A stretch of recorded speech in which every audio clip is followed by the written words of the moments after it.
वह दोस्त बोला, मैं उन्हें नहीं भूल पाऊंगा। रैगिंग में पहला झापड़ उन्होंने मारा था, बाद में भी बिना बात बहुत ठुकाई की थी। हम कुछ मित्र हमारे इंदौर के इंजीनियरिंग कॉलेज GSITS के ओल्ड स्टूडेंट्स के छत्तीसगढ़ में गेट टुगेदर के लिए जगह फाइनल करने गए थे। बाद में मैं अकेले बैठा तो मुझे भी वे अनेक लोग याद आ गए जिन्होंने मेरे साथ बिना कारण धोखा, छल, बुरा व्यवहार, गलत बातचीत, नुकसान, नीचा दिखाया या मारपीट की थी। साथियों, मुझे तुरंत भान हुआ कि यह बात जिंदगी में कितनी महत्वपूर्ण है। एक गुरुकुल में हर स्तर के बच्चे पढ़ने आते थे। गुरुजी उनको समस्त शास्त्रों एवं विद्या में पारंगत करते थे। वह सभी शिष्यों से समान व्यवहार करते थे। उनके पास एक बहुत योग्य राजकुमार भी पढ़ता था। एक दिन उन गुरुजी ने अकारण ही उसे बहुत कठोर दंड दे दिया।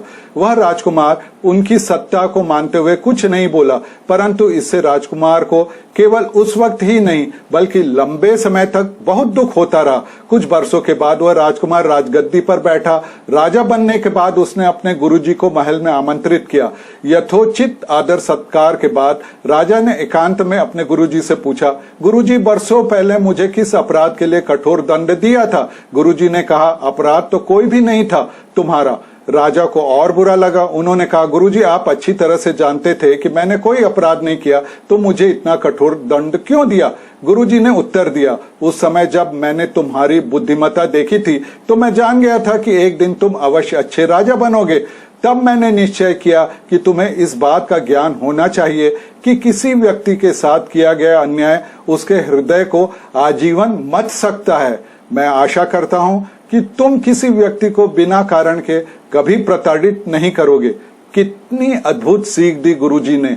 साथियों, अनेक बार हम अपने पद या रसूख के चलते किसी मातहत या नीची पोजीशन वाले को नुकसान या दुर्व्यवहार कर देते हैं। हमें कोई दर्द या डर भी महसूस नहीं होता, क्योंकि हम जानते हैं कि वह हमारा कुछ नहीं बिगाड़ पाएगा, परंतु अकारण कष्ट पाने वाले के दिल में वह जख्म सालों तक पीड़ा देता है, जिसकी दुष्परिणति हमारे लिए उसके द्वारा बद्दुआ या अंततः बदला भी हो सकती है।